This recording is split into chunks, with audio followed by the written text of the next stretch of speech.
Akira é uma história de proporções enormes. A trama partindo do fim de uma terceira guerra mundial, os planos de criação de um tipo de arma de destruição em massa, os interesses conflitantes dos setores militar, político e religioso da cidade, desde a primeira cena do mangá e do anime se consuma essa proporção gigante, uma explosão colossal no centro de Tóquio.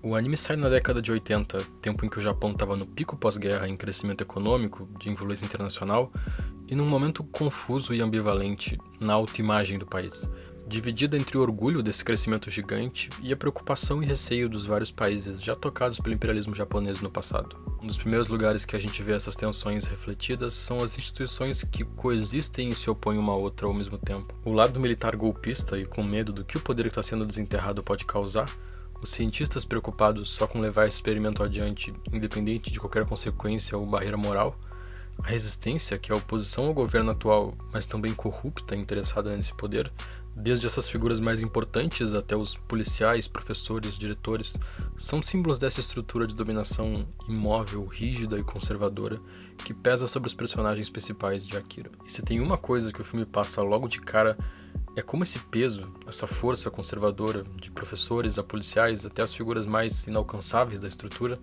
é imprimida na rigidez opressora dos prédios em volta deles. A cidade é esse gigante monstruoso e estático, e muitas das forças que pesam sobre os meninos naquele mundo nem aparecem como pessoas, mas estão por todo lado como os fantasmas e demônios da cidade. O grupo do Kaneda, mesmo não dando a mínima para os grandes conflitos que estão sendo travados ali, acaba sendo literalmente o motor da história. Cercado por essas forças estáticas de todos os lados e vítimas de várias violências que emanam delas, eles são desde o início uma força rebelde em movimento, um tipo de luz livre, flexível, assim como as motos são também símbolos dessa autoafirmação, cheias de pulsação e energia. Por mais que essa seja sim uma história sobre eventos de uma proporção imensurável e forças políticas fora do alcance deles, é uma história que, antes de tudo, toma forma nesses personagens, no crescimento, no corpo e nas relações entre eles, principalmente a relação do Kaneda com o Tetsu. A gente é apresentado ao personagem do Tetsu como o membro mais frágil do grupo. Ninguém leva ele muito a sério, todos veem ele como uma criança, e ele tenta de todo jeito se fazer ouvir e fazer parte do grupo como um igual. Mas pro grupo e para quem tá assistindo o filme, ele só é apresentado e reconhecido inicialmente como amigo do Kaneda. E se a moto ali é o principal símbolo de masculinidade deles, ele tenta dirigir para mostrar que consegue justamente a moto do Kaneda. Kaneda, por outro lado, é símbolo de todo o reconhecimento que o Tetsu não tem. Eles cresceram junto num orfanato, e a gente vê como Kaneda sempre cumpriu o papel protetor de irmão mais velho, e que também tem admiração e necessidade de autoafirmação diante do amigo, o que só alimenta mais e mais no Tetsu esse sentimento complexo de dependência e carinho de um lado, junto com raiva e ciúme do outro. São os conflitos do Tetsu em todos os seus lados mais complicados e sensíveis que explodem e colocam Akira em movimento.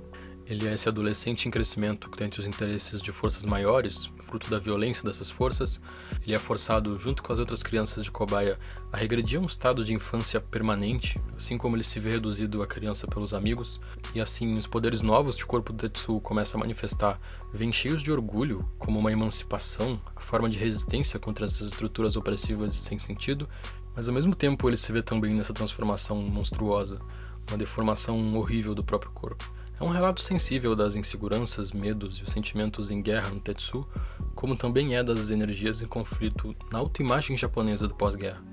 É a trama política complexa com proporções enormes, como também é a expressão individual do adolescente alienado a essas coisas em busca da própria identidade. Um movimento, uma resposta que vem justamente do buraco, da cratera da explosão nuclear que o grupo do Kaneda frequenta para andar de moto, e onde o Tetsu desperta o poder pela primeira vez, antes da história entrar nesse redemoinho confuso de destruição e criação que desemboca no horror repulsivo de Akira. Um horror que fica muito forte conforme essas tensões de proporção absurda, o fim de um mundo e começo de outro, se manifestam no nível do corpo e da pessoa, mas que já estava lá desde o início, escondido na cidade, onipresente, opressora e claustrofóbica. Um início que já pronunciava, desde a primeira cena, o fim de um mundo que nunca mais podia ser o mesmo.